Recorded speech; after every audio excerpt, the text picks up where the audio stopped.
దేవుని నామమునకు మహిమ కలుగునుగాక. హల్లెలూయా. ఒకమారు మనమందరము కూడా మన కుడి హస్తము పరమందున్న దేవుని వైపు చూపిస్తూ, ప్రభువా, ఈ పూట నీ వాక్కు ద్వారాగా నేను బలపరచబడాలి. ఇక్కడ కూడి ఉండుట ద్వారాగా సంఘముగా మేము బలపరచబడాలి. మేము వచ్చుట ద్వారాగా నాయన చంటి బిడ్డ యవన బిడ్డ బలపరచబడాలి. నీ పరిశుద్ధాత్మ నడిపింపు మాకు సహాయకము దయచేయండి. నీ పరిశుద్ధాత్మ నడిపింపు మాకు సహాయకము దయచేయండి. నీ నామమునికి మహిమార్థముగా మమ్మల్ని మీరు సిద్ధపరచమని యేసు నామమున అడుగుచున్నాము తండ్రి. ఆమేన్. దేవుని నామమునకు మహిమ కలుగునుగాక. హల్లెలూయా. శ్రేష్టమైన సమయంలో మనమందరము కూడా ప్రభు నామమును స్తుతించడానికి దేవాతి దేవుడు మనందరికి ఇచ్చిన గొప్ప కృపకై ప్రభులు వారికి మనమందరము కూడా వందనస్తులమై ఉంటున్నాం. ఈరోజు ఈ రీతిగా స్తుతించే అవకాశం దేవుడు ఈ కుటుంబానికి మనకు దయచేసినందుకు మరింత దేవునికి నా హృదయపూర్వక వందనాలు తెలియజేస్తుంటున్నాను. ఇంతవరకు శ్రేష్టమైన మాటలు దైవజనులు చెప్పగా మనమందరము కూడా విని ఉన్నాము, గ్రహించి ఉన్నాం. ఇక్కడ ఈ దినమందు జరుగుతుంటున్న ఈ యొక్క కూడికలో చాలా సంగతులు మనందరికీ తెలుసు.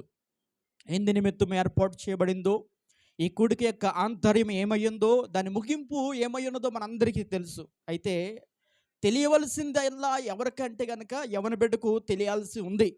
ఇంకా ఆ స్థితికి రాని యవన బిడ్డలకు కూడా తెలియాల్సి ఉంది. అయితే ఈ సందర్భాన్ని పురస్కరించుకొని నేను ఒక మాట జ్ఞాపకించాలని ఇష్టపడుతుంటున్నాను. ఆ మాట బహుశా ఒకవేళ మానవ హృదయములుగా మనకు నొప్పించినట్లయితే ప్రభు మనల్ని క్షమించాలి. ఒక మాట దేవుని యొక్క లేఖనాలను బట్టి కాదు, కానీ మన ముందు ఉంటున్న సంగతులను బట్టి జ్ఞాపకం చేస్తుంటున్నాను.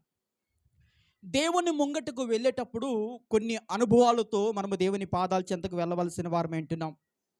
కొన్ని అనుభవాలతో దేవుని ముందర నిలవబడవలసిన ఆవశ్యకత మన జీవితాలలో ఉంది అని చిన్నప్పుడు మా నాయనమ్మతో మా గ్రామం నుంచి తర్వాత గ్రామానికి నడుచుకుంటూ దేవునిని ఆరాధించడానికి వెళ్ళినప్పుడు ఆమె దేవునిని ఆరాధించే సమయంలో ఆమె చేతితో పట్టుకునే అర్పణ ఎవరూ చూడకూడదని చంగు వేసి, లేదంటే దాని మీద ఒక చక్కటి వస్త్రాన్ని కప్పి దేవుని సన్నిధిలోనికి తీసుకొని వెళ్తూ ఉండేది. ఎందుకు అని అనుకుంటే కనుక లేఖన భాగాలలో మనం చూస్తుంటున్నాము, నీ దేవుని ఎదుట నీవు అప్పగించే అర్పణ నీ కుడి చేతితో విత్తింది ఎడం చేతికి కూడా తెలియకూడదు. దేవుని ఎదుట మర్మమైన కొన్ని అనుభవాలు గుండా మనం నడిపింపబడవలసిన అవసరత ఎంతైనా మనకున్నది. అలాగూ నడిపింపబడిన నాడు మనం మరింత దీవెనకరమైన పాత్రలుగా మార్చబడగలుగుతాం. హల్లెలూయా. రెండవదిగా, మన యొక్క భక్తి జీవితం అంతా లోకానికి తెలుస్తుంది, కానీ మన పరిశుద్ధత సమాజానికి తెలియదు. మన పరిశుద్ధత అనేది మనకు మాత్రమే తెలుసు. మన పరిశుద్ధత పరమందున దేవునికి మాత్రమే తెలుసు. దేవుని లేఖనాలలో యెఫ్తా కుమార్తె గురించి మనం ఎరుగుదుము. ఆమె చక్కటి నడవడికతో నడిపింపబడుతున్నప్పటికీ పరిశుద్ధత విషయంలో దేవుని పాదాల చెంత తన్ను తాను అప్పగించుకొని మొరపెట్టి అంగలాచి ప్రార్థన చేస్తున్న ఘట్టము కూడా మనం చూస్తుంటున్నాం. అనగా ఒక అర్పణ మరుగై ఉండవలసి ఉన్నదిగా కోరుతూ ఉన్నాడు దేవుడు. మన పరిశుద్ధ జీవితము కూడా మరుగైనదిగా జ్ఞాపకం చేస్తూ ఉంటున్నాడు.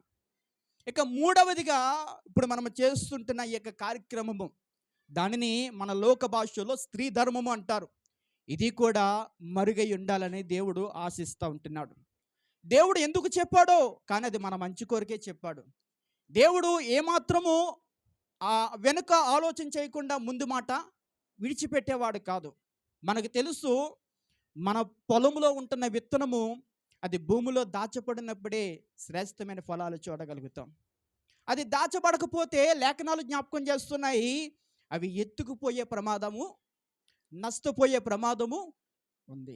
గనుక దేవుని పిల్లలముగా కొన్ని అనుభవాలు మరువకుండా వాటిని కొనసాగవలసిన అవసరత మన ఆత్మీయ జీవితంలో ఎంతైనా మనకున్నది అని జ్ఞాపకం చేస్తుంటున్నాను. అయితే సందర్భాన్ని పురస్కరించుకొని ఒక మాట దేవుని లేఖన భాగాలలో తెలియచేయడానికి ఇష్టపడుతుంటున్నాను.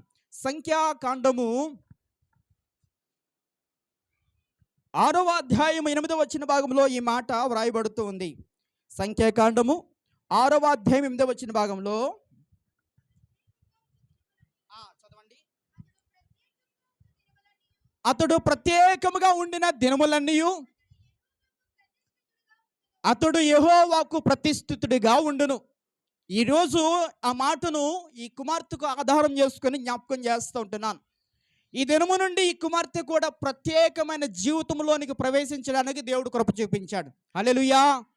ఈ దినము నుండి ఒక ప్రత్యేకమైన జీవితంలో తన యొక్క భవిష్యత్ కాలం అంతా కూడా నడిపించుకోవడానికి దేవుడు అవకాశం ఇచ్చాడు. ఈరోజు నేను అంటున్నాను, స్త్రీ ధర్మములోనికి ప్రవేశించిన ప్రతి ఆడబిడ్డ కూడా ఒక ప్రత్యేకమైన జీవితాన్ని కొనసాగించాలని దేవుడు కోరుకుంటున్నాడు.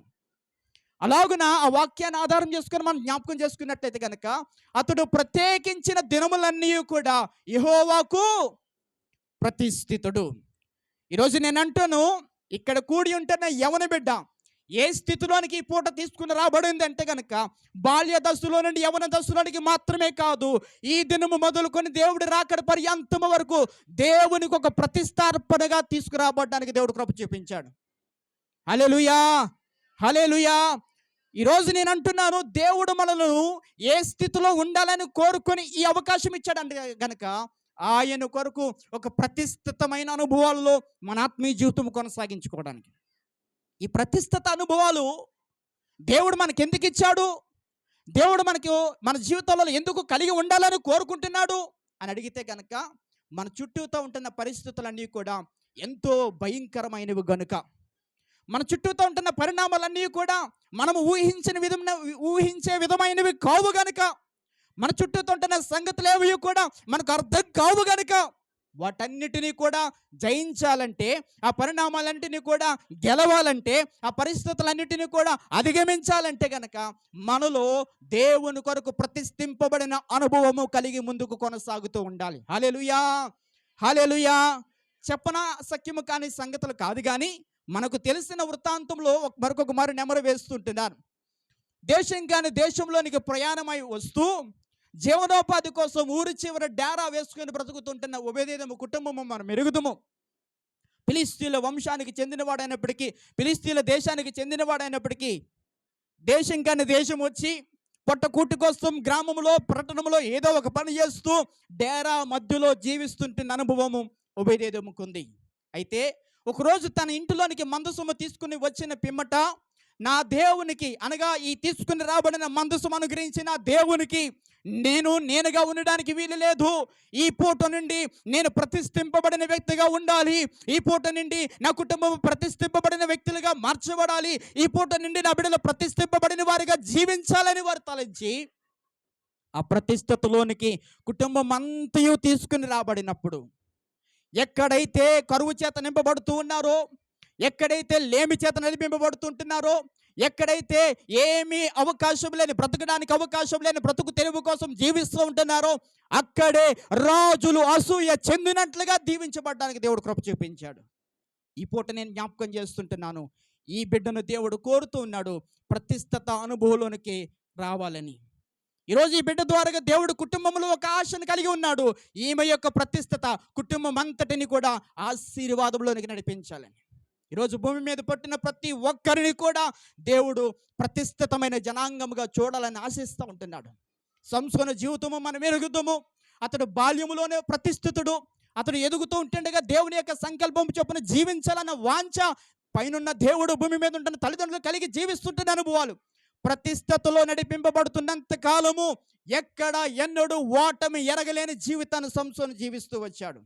ఎప్పుడైతే ప్రతిష్ఠతను మరిచి, ఎప్పుడైతే దేవుని సంబంధమైన సంగతి మరిచి, లోక సంబంధమైన వాటితో స్నేహము కలిగి దేవునికి విరోధమైన అనుభవాలు కూడా తన జీవితాన్ని నడిపించుకోవడానికి ఇష్టపడుతూ వచ్చాడో, ఆ క్షణము నుండి పతనము తన వెనకాతల పరిగెడుతూ వచ్చి ఈ పూట నేను జ్ఞాపకం చేస్తూ ఉంటున్నాను, యవన బిడ్డకు తెలియకపోతే అది వరకే ప్రతిష్ఠతలో నడిపింపబడుతున్న కుటుంబ సభ్యులుగా ఉంటున్న తల్లిదండ్రులు ఖచ్చితంగా యవన బిడ్డకు నేర్పవలసిన విషయాలు ఇంటిలో నేర్పవలసిన వారు అంటున్నారు.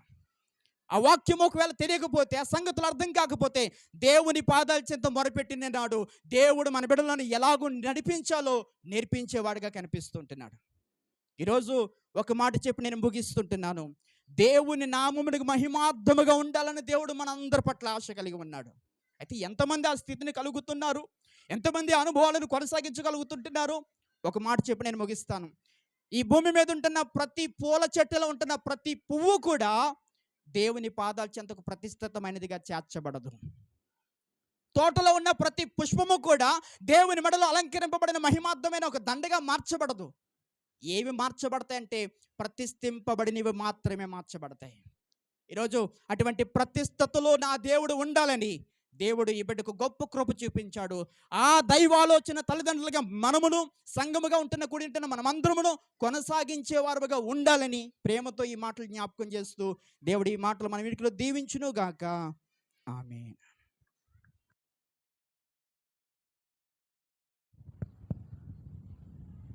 చక్కటి వేద భాగం